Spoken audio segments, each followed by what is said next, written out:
आज मैं मेरे लिए एक ऐसे मंदिर में जा रहा हूँ जहाँ से मैंने अपनी ज़िंदगी की शुरुआत की थी, जहाँ मैंने फिल्मी ज़िंदगी में कदम रखा था आज से कोई 33 साल पहले।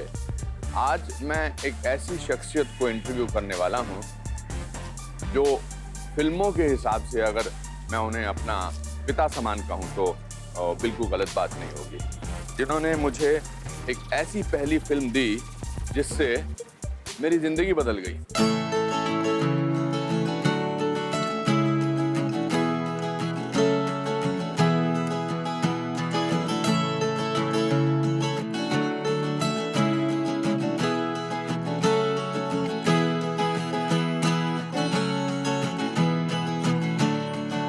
ये जगन और उसके साथ ये हैं मेरे आज के गेस्ट। ये है हमारे जगन और ये है हमारे जगन और ये जगन। ये पाँव का बड़ा कंफ्यूजन चल रहा है, कौन किसके पाँव छूगा। मैं दोनों के पाँव छू लेता हूँ। भट्ट साहब चलो भट्ट साहब मैं इंटरव्यू दे दूं? जी सर। हाँ श्रीजान। भट्ट साहब, मैं बता रहा था कि मैं इस समय एक ऐसे मंदिर में एंटर कर रहा हूँ जिसने मुझे फिल्मों में जन्म दिया, और आप भी ऐसी जगह पर खड़े हैं जहां पर आपकी जिंदगी की शुरुआत हुई। एक तो आप जब अचानक मिल जाते हो ना तो समझ नहीं आता क्या बात करूं मैं, तो बातें ऐसी ही होनी चाहिए, है ना? बिना समझे जो बात होती ना वही बात सही होती है। तो मैंने अपनी जर्नी के बारे में तो इनको बता दिया, मैं जब अंदर एंटर कर रहा था। आप अपनी जर्नी के बारे में बताइए यहाँ पर।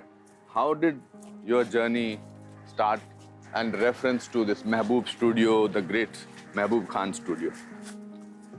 बहुत पीछे ले जा रहा हूँ मैं आपको। ये जगह जहाँ पर हम खड़े हैं, यहाँ पर दी जायंट्स जिनके कंधों पर सवार होकर ये फिल्म इंडस्ट्री आज यहाँ पर पहुंची है,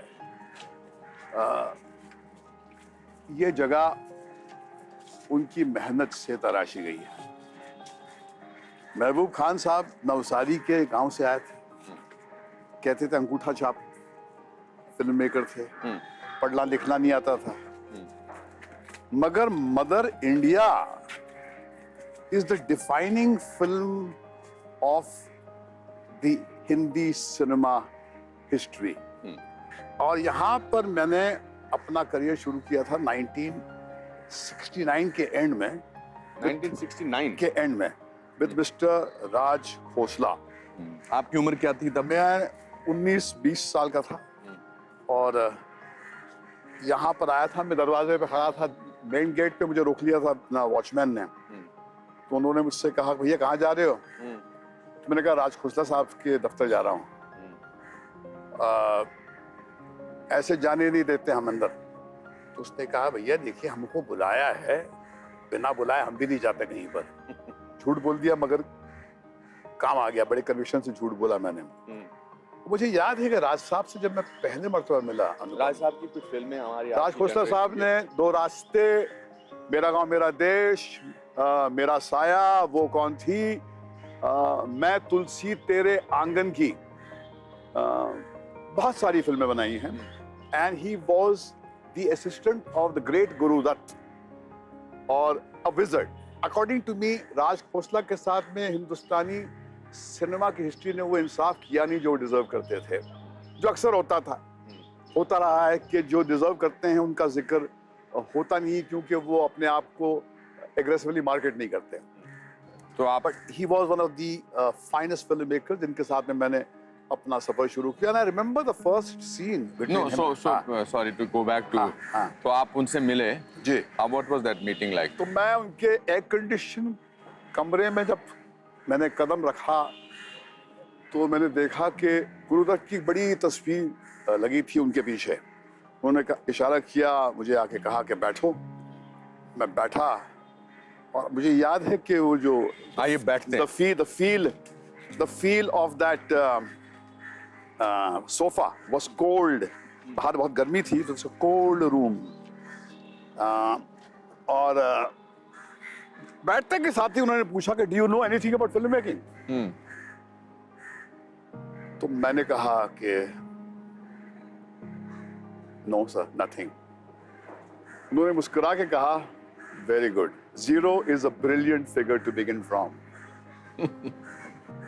वो बात मेरे जहन में आज भी गूंजती है, क्योंकि मुझे तब से एक बात का हमेशा गहरा एहसास रहा है कि जब मैं कुछ नहीं जानता हूं ना, तो उसको स्टेट करते मुझे किसी किस्म की शर्मिंदगी का एहसास नहीं होता है। आज 47 साल बाद, ऑलमोस्ट 47 ईयर्स के बाद आप ये बात कह रहे हैं कि जिंदगी की शुरुआत हमेशा 0 से करनी चाहिए।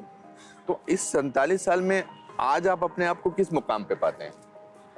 बहुत कुछ हुआ आपकी लाइफ को, मैं बहुत करीब से जानता हूँ, आपसे ज्यादा कोई नहीं जानता, मगर मैं जानता हूँ और मैंने आपके हर फेज को देखा है। देखा तो फिर वहीं थे, चले थे जहां से हम। वाह। ये वही बेंच है, ये बेंच जो है, इस पे मैं बैठकर 19-20 साल की उम्र भर बड़े बड़े स्टार्स को स्टूडियो में आते हुए देखता था। वाह।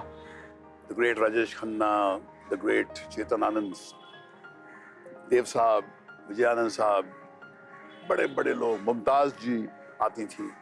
एक अजीब सी एक रौनक होती थी यहाँ पर। तो इनको देखता था, लगता था कि क्या मैं कभी उस मुकाम तक पहुंच पाऊंगा जहां वो हैं, और अगर वहां पहुंच जाऊं तो वहां से दुनिया कैसे नजर आएगी। तो ये वो जो बच्चा जो था, जो यहाँ अपने नौजवान था, वो आज भी कहीं मेरे साथ में इस बेंच पे बैठा है। वाह। और वो मुझसे पूछ रहा है कि महेश भट्ट, 47 इयर्स लेटर तुम पहुंच गए हो, एक सेलिब्रिटी बन गए हो आज, वहां से दुनिया कैसी नजर आती है तुमको? तो मैं बिना किसी हेजिटेशन से कहता हूं कि जितनी बात समझ में आई, उतना अपना अज्ञानी होने का एहसास गहरा होता गया। कि I have no hesitation in saying that the more I know that I don't know.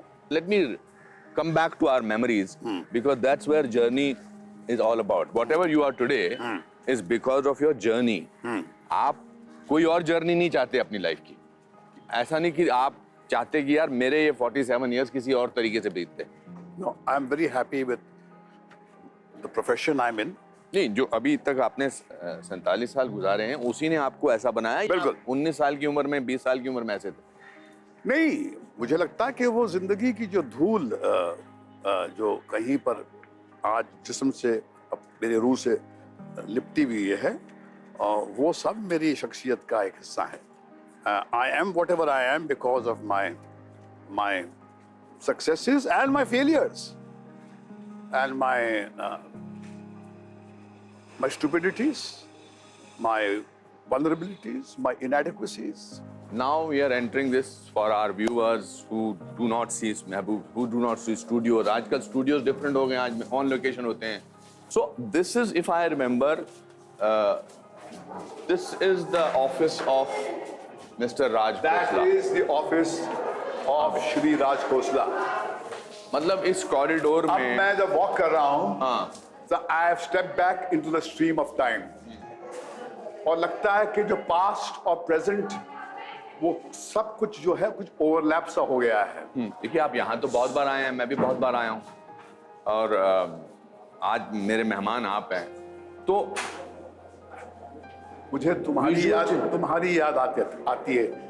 जब मैं इन कॉरिडोर से चलता हूँ तो मुझे तुम्हारी याद आती है कि एक 28 साल का मासूम पैशनेट NSD से आया हुआ लड़का जो मेरे दरवाजे पे आया था काम मांगने, उसने अपना सफर शुरू किया था इस स्टेज से, स्टेज नंबर 1। सारांश की शूटिंग जो थी यहाँ पर हुई थी। The entire film was made on a set. I think that was one of the amazing performances of yours. I don't think between you and me you have ever bettered that performance, and neither have I. नहीं, but sir, neither have I as a director bettered what I touched in Saransh. But साहब, मैंने इन 33 सालों में 509 फिल्में कर ली।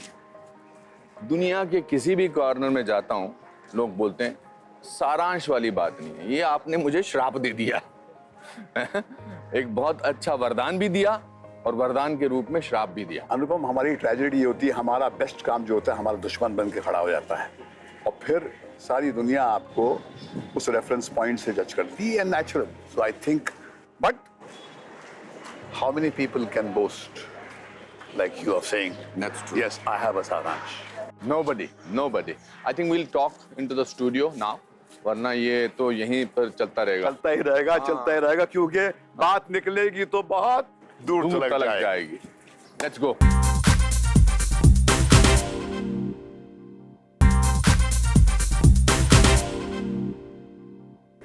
सुनसान खाली studio में गाना गुनगुना रहे थे, सुहाना सफर ये मौसम हंसी, और आप कह रहे थे कि क्या कमाल का काम किया था दिलीप कुमार साहब ने।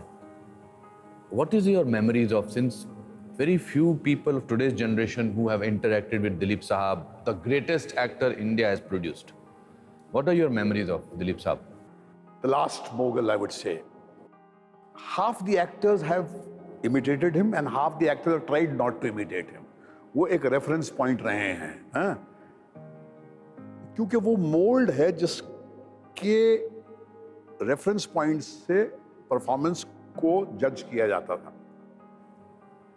My personal memory of him are innumerable, but I will replay one particular memory. Just a few years before, when he was still mentally alert. Now he's a little slowed down with age. He was talking to me about his school, and he was talking about his love for football. And then he said, you know, Mahesh, I was a great football player. So I looked at him smilingly. I said, and a great actor also. So he looked at me naughtily and said, not bad. वो जो not bad जिस अंदाज से उन्होंने कहा, he knew that the world wants to bestow him with the greatest laurels, but somewhere inside him was a person who felt that he had not quite touched the peaks of his possibilities. Then I was interviewing him in Bradford one day in the Film and Television Museum there in Bradford. And there was a big picture of his against the backdrop of him and Devdas, a very handsome Dilip Kumar. And I sat down like this, like you're sitting with me, and I said to him, I asked him a question. I said, Mr. Yusuf Khan, how has this life been playing